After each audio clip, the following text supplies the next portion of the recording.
As you guys can see, we are in a fitness room. Fitness has been an important part of my life, and I actually do love it.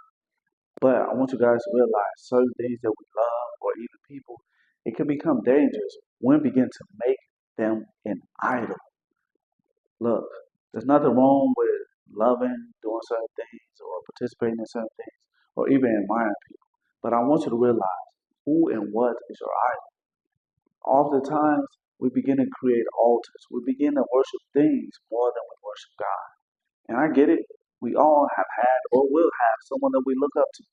We all have a special place or something that is so precious and valuable to us. But I want you to ask yourself on this today. Is this thing or someone keeping you from getting closer to Jesus Christ? Are you spending more time with that someone or that thing more than you are spending with God? I begin to realize as humans, we will and can make anything or even someone an idol. And that could be so dangerous to your mental and emotional or even your physical health. Because sometimes you will allow that thing or that person to have more control over you than you do your own self. But let's go to the book of Exodus, the 20th chapter and the third verse, where God says, "There shall be no other gods before me." Yeah, you heard it. No one or nothing comes before God. And that could be your husband, your wife, your children, your mother, your father. Everyone in our lives plays a specific role, and each person is special in their own way. But I want you to realize today that God is the ultimate role player. And actually, He's the author of our lives. And when He begins to bless you with certain things, whether it might be a house, a car, money, do not worship these things. It's okay to have the finer things in life, but do not idolize these things. Do not give these things more attention than you do God.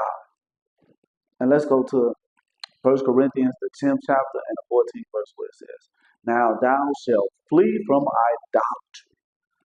Look, when you begin to realize that something has more attention than God does, it's best that you flee from it. You don't want to allow that thing to have control over you versus you having control over it, right? Because it can become very dangerous. I've heard people say, "Oh, I can't live without them. I can't live without this." No, you can't live without God. So I want to challenge you guys onto this. Flee from idolatry once you begin to realize that you've been giving too much attention to certain people or even things. And I want to leave you guys with this most powerful scripture. And it's Exodus, the 20th chapter and the 5th verse, where it says, "Thou shalt not bow down to them or worship them. For the Lord your God, I am a jealous God, and I will punish the children of those parents who hate me." Look, God said He created us in His image. That means a lot. And just like how you felt or might even feel when someone might have made you a little bit jealous, and we've all been there, right? Whether you have siblings and you've seen your parents giving your brother or sister just a little bit more attention than they gave you. It made you feel sad.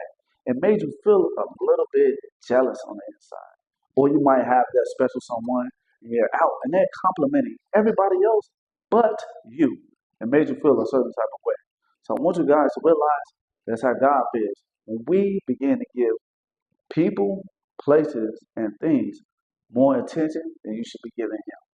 And I want you guys to remember who or what is your idol.